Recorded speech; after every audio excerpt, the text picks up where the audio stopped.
Je suis Sandy Lagdar et je suis enquêtrice en paranormal depuis une petite dizaine d'années. Et j'enquête principalement dans le cadre de ma série documentaire The Believers. Je m'appelle Jonathan Dayer et je suis le réalisateur de la série documentaire The Believers.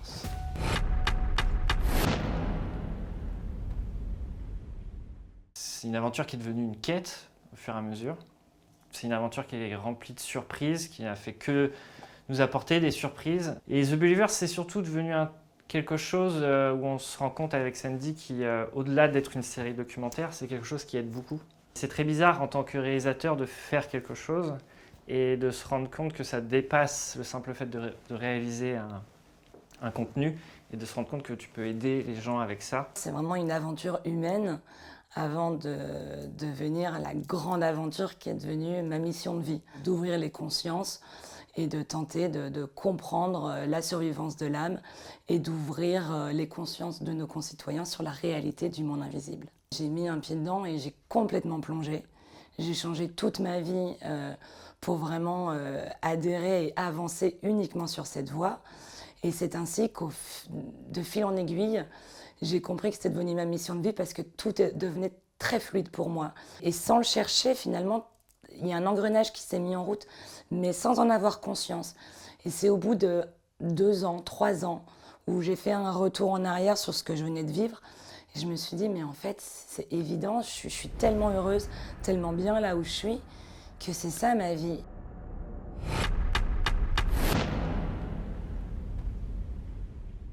Le vrai point de départ, celui où je ne serais pas là aujourd'hui, c'est le pot de confiture. Je venais de terminer un très gros documentaire. En parallèle à ça, je perds ma meilleure amie qui était américaine et qui était de Boston. Et elle meurt dans son sommeil en octobre 2012. Et c'est ça qui a un peu mis la graine de qu'est-ce qu'on sait exactement de la mort. 2 février 2013, c'est la Chandeleur. Je fais des crêpes comme tous les ans parce qu'on adore ça, on est très gourmands. Et en mangeant les crêpes, le pot de confiture qui était devant nous a volé. Pourquoi j'ai pas simplement pensé, tiens, il y a un coup de vent, pot de confiture qui tombe. Déjà, d'un point de vue physique, c'est quand même très compliqué, les fenêtres étaient fermées, etc.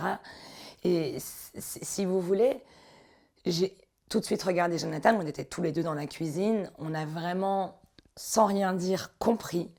On n'avait même pas eu besoin d'échanger, on a tout de suite compris. L'air était devenu électrique.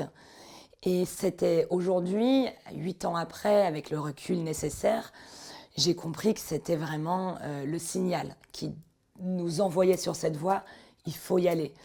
Et aujourd'hui aussi, j'ai rencontré beaucoup de médiums, beaucoup de chamans, vraiment beaucoup de gens qui travaillent avec le monde invisible.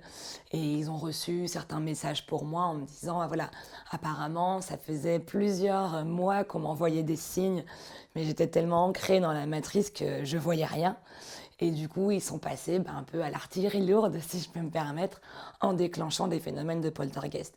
Et je dis bien des, parce qu'à la suite de ça, on en a eu un autre.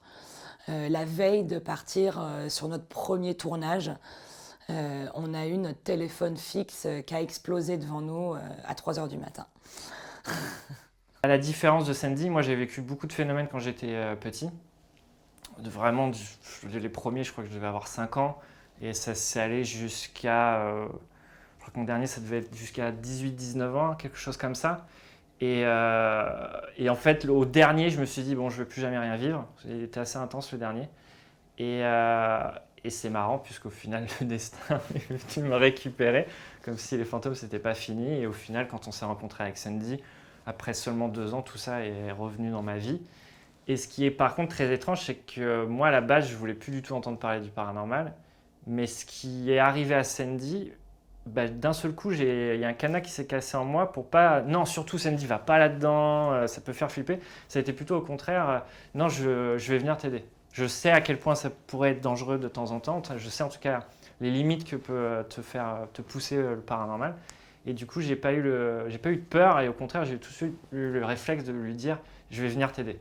Il y a Jonathan depuis la séance de Spirit Box qui nous parle pratiquement plus, qui part tout seul, donc on doit lui courir après.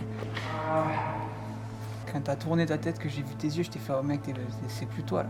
Bon, je coupe la caméra, Cindy se sent pas bien.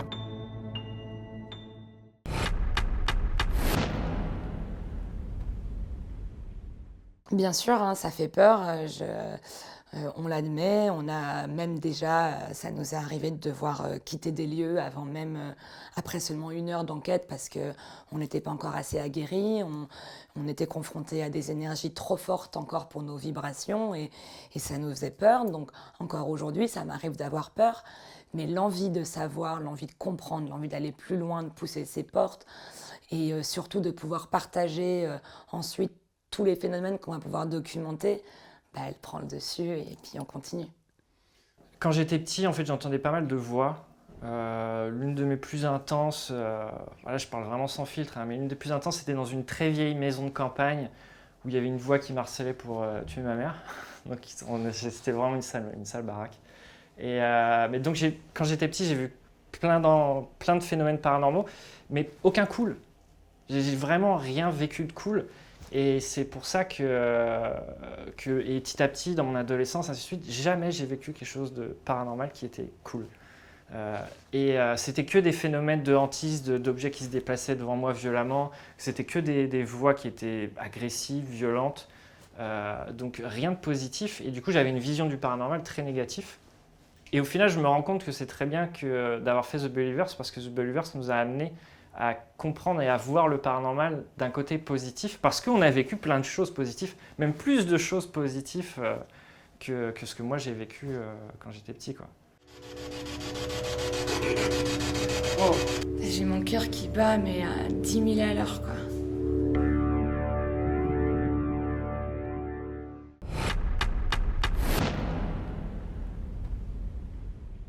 C'est une vraie collaboration qu'on cherche. On ne cherche pas à se confronter encore à des esprits du bas astral ou à jouer avec des choses trop démoniaques. Nous, on veut vraiment comprendre le monde des esprits. Donc, on demande vraiment un travail de collaboration. Et au fur et à mesure, on affûte notre protocole. Au fur et à mesure où on réussit à découvrir certains phénomènes, à l'expérience sur un autre lieu, on sait qu'on peut aller jusque-là. Donc, comment faire pour encore aller plus loin ?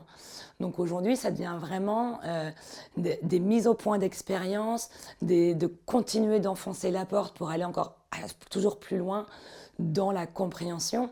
Après 8 ans d'enquête, plus d'une 50aine de lieux, quand j'entre quelque part, je suis capable de dire ça vaut le coup de commencer par ici parce que l'air il est chargé et je pense qu'on va pouvoir avoir des résultats. Quand j'étais jeune, la seule chose qu'on me disait pour expliquer le paranormal, c'est on le liait à quelque chose de biblique. Et moi, ça m'insupportait. Parce que ça voulait rien dire pour moi. Et je me rappelle, avec Sandy, on en a tout de suite parlé. Je lui ai dit, si on fait ça, il faut absolument qu'on ait un discours qui sorte de... La religion, c'est très bien. Il y a plein de choses qu'on peut récupérer, qui peut s'imbriquer. C'est très bien. Mais quand il n'y a que ça pour expliquer, c'est pas bon. La science existe, il faut s'en servir. Et j'ai tout de suite dit à Sandy, il faut absolument qu'on arrive à expliquer ces phénomènes de façon scientifique, même si on ne l'est pas, c'est de la vulgarisation ce que l'on fait. On n'est pas des scientifiques, on le sait très bien, mais on peut en tout cas essayer de donner le meilleur de nous-mêmes pour expliquer les choses de façon plus cartésienne, plus ancrée dans notre monde actuel. Moi j'ai un très grand engouement, mais voilà, alors Jonathan, lui, il est très cartésien, très posé, et je pense qu'on est très complémentaires, et du coup ça nous permet d'avoir un vrai recul. Si ça ne fonctionne pas, si on pense avoir trouvé quelque chose, et parfois ça va être que 2 heures après, où on va se rendre compte, ah ben non, finalement, c'était une goutte d'eau qui tapait, et on va refaire tout le chemin. Et ben on va l'admettre, on s'est trompé, c'était pas paranormal. Forcément, il y a des fois, tu vis des phénomènes et tu as tout de suite envie d'y croire, tu as tout de suite envie de t'enlever toutes les barrières, mais il faut absolument refaire un pas en arrière, réanalyser la situation, parce que la plupart, 8 phénomènes sur 10 peuvent être expliqués. Mais par contre, il faut essayer de trouver les 2 derniers qui restent. Et vraiment, la priorité de The Believers, c'est d'ouvrir les consciences. Et ok, on n'est pas une science infuse, mais au moins, si on attise une curiosité qui te donne envie de te poser des questions, la mission est réussie, quoi. En fait, ça commence à faire du bruit. Oh, it's freezing. Et il y a même John qui a eu peur, en fait. I think they play with a lot of people, to be honest with you.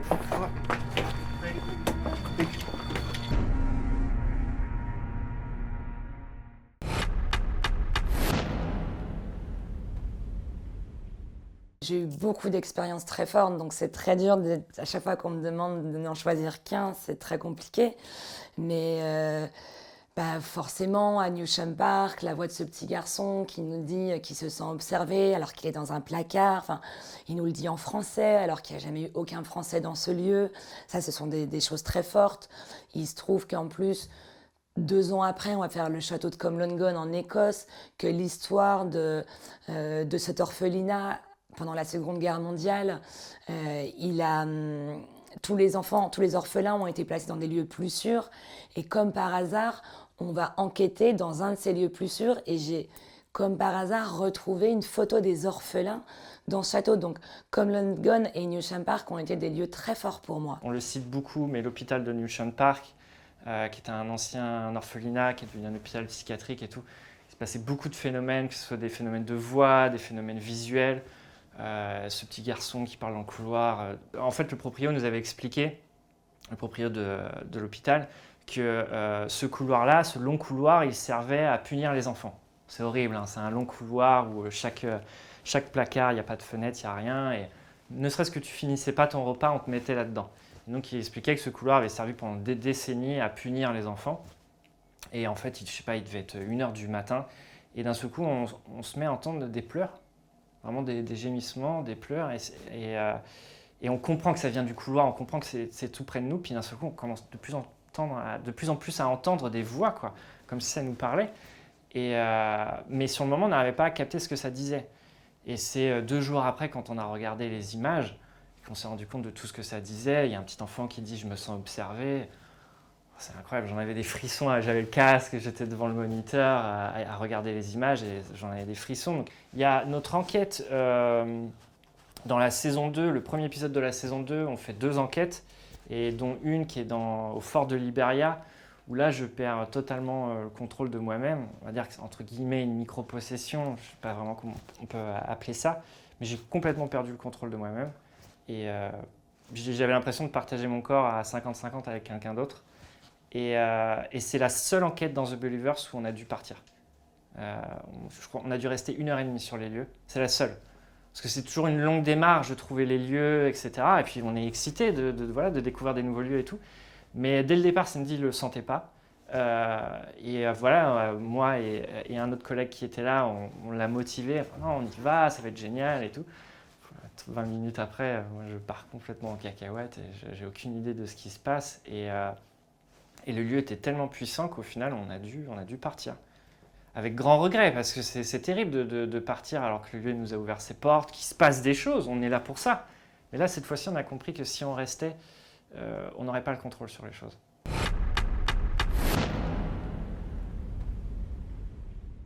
Dans le cadre d'une enquête paranormale, votre premier outil, c'est votre corps. Mais ça, vous en aurez conscience que peut-être à partir de la 5e, 6e enquête. Mais votre corps, ça va vraiment être votre premier détecteur. Donc aujourd'hui, voilà, il faut vraiment s'écouter, il faut vraiment écouter son corps, son ressenti, au moindre frisson, au moindre malaise. C'est déjà une première chose, un premier outil. Ensuite, mon deuxième outil, c'est la caméra. Le fait qu'on tourne et qu'on fasse des épisodes, c'est obligatoire qu'on ait une caméra. Mais même sans ça, c'est très important pour documenter et parce que l'œil et l'oreille de votre caméra vont voir et entendre des choses que nous-mêmes, on ne verrait pas. Donc ça, c'est vraiment... Et la caméra, bien sûr que j'ai hyper confiance en elle. Elle ne me trahit pas. Ensuite, tous les appareils qu'on utilise, qui pour la plupart ont été faits aux États-Unis, au début, on peut être très suspicieux. Notamment la Spirit Box. J'ai bien conscience qu'elle porte à la controverse. C'est qu'une radio, vous entendez des voix de radio, dadadadadada. Effectivement, c'est une radio. Effectivement, on va capter la radio, mais il faut bien se rendre compte que lorsqu'on est dans un lieu, qu'on utilise la Spirit Box, que pendant 10 minutes, elle a fait toutes les stations radio, encore et encore, et qu'aucune station n'a filtré, à la première voix qu'on va entendre, c'est pas devenu magique comme par hasard, cette fois on entend la radio.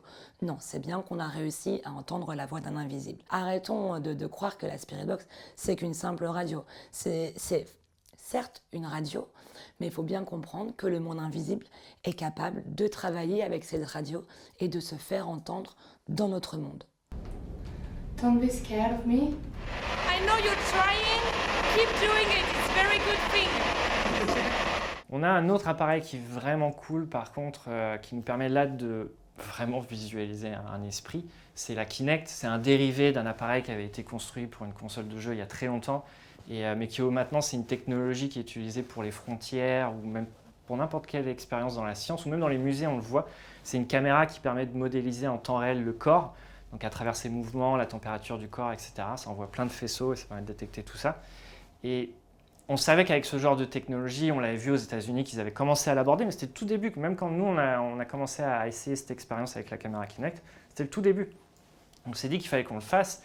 Et on a très vite eu des résultats, que ce soit au château de Fougeray, une qui est très impressionnante et qui fait partie des épisodes inédits de l'INRES. C'est quand on était dans les grottes troglodytes du château de Comarque. Là, on est dans un lieu où on ne peut pas parler de perturbation. Déjà, on est complètement isolé au milieu de la campagne et on est sous terre. C'est une zone qui est fermée au public et juste ouverte à la recherche et aux fouilles archéologiques. Et on a réussi à détecter un squelette entier qui se modélise en fait sur notre écran en 3D. Et ce qui était assez impressionnant, c'est que le squelette se modélise juste devant la seule fresque qui restait de cette époque-là. Ça, c'est des phénomènes qui sont incroyables, parce que surtout, on les demande. On demande vraiment à la conscience. Voilà, on se met dans le lieu et pendant 20 minutes, on fait toutes sortes d'appels à travers des mots. Ou là, même, on a essayé de chanter ou de faire des bruits avec les silex pour recréer une ambiance. Mais voilà, tu demandes aux esprits, tu demandes aux consciences du lieu de se matérialiser. Là, tu le vois sur ton écran, quoi. Ça, c'est impressionnant. On vous remercie pour votre accueil. Jusqu'à présent, tout se passe vraiment parfaitement bien. On aimerait essayer de voir si ici l'activité peut s'avérer payante.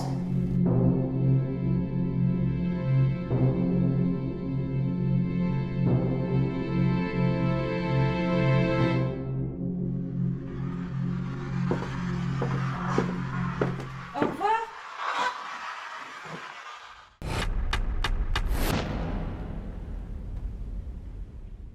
Ça m'a appris, je sais pas, une sorte de respect. Alors, j'ai toujours été quelqu'un de respectueuse, mais encore plus, en fait. Et surtout, l'histoire avec un grand H, de pouvoir revenir parfois sur certains points d'histoire que l'humanité et dans son quotidien un peu métro boulot dodo, on a occulté, en fait.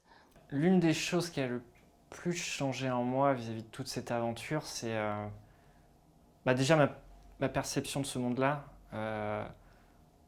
Les dernières enquêtes, et donc l'une des dernières pour INRES, je vois entièrement pendant plusieurs minutes, parce que au début de The Believer, j'arrivais à voir, mais c'était le temps d'une fraction. Il y a des fois, je voyais juste un visage pendant 3 secondes, vraiment pas plus. Et là, dans une des enquêtes de INRES, je vois pendant plusieurs minutes et ça ne s'arrête pas. C'est d'un seul coup, il fait partie de ma réalité. Et c'était vraiment impressionnant. Et là où je me rends compte que j'ai quand même vachement évolué sur tout ça, c'est que j'en ai pas peur. Je suis intimidé, mais je me rappelle que la première fois au château de Fougeray, première enquête, j'entends une voix, je me mets à courir dans le couloir. 7 ans après, là, je vois une entité entièrement matérialisée devant moi et je la regarde, j'ai pas envie de partir. Au contraire, je suis super excité dans l'idée de OK, allons plus loin dans la démarche. Ça reste très intimidant. Ils sont intimidants, ils ont toujours un regard assez spécial. C'est pas malsain, mais c'est ni positif, c'est très... tu sens qu'ils sont complètement déconnectés eux aussi, tout en étant connectés à toi. C'est très bizarre, mais voilà, j'ai gagné beaucoup plus de perception, plus en conscience de ce que l'on est, nous, humains, et d'aussi la responsabilité que je pense que les générations actuelles et que les futures générations ont, qui est de faire en sorte d'essayer d'ouvrir le plus possible les consciences. Chaque humain est un peu une sorte d'écrou. Alors il y en a, c'est des énormes écrous et ils vont faire avancer à fond la machine, d'autres sont des petits, mais on peut tous être un petit écrou et c'est ce qu'on essaye de faire avec The Believers. Et je crois que c'est surtout ça, c'est d'essayer d'à travers mon travail, ou en tout cas de ma façon d'être dans la vie, d'être un peu un écrou et de temps en temps essayer de faire avancer les choses de façon positive, quoi. Être positif, je crois que c'est ça que The Believers m'a donné, c'est être positif parce qu'on en a besoin dans le monde où on est. Ok. Okay. Big See you power. guys. See you.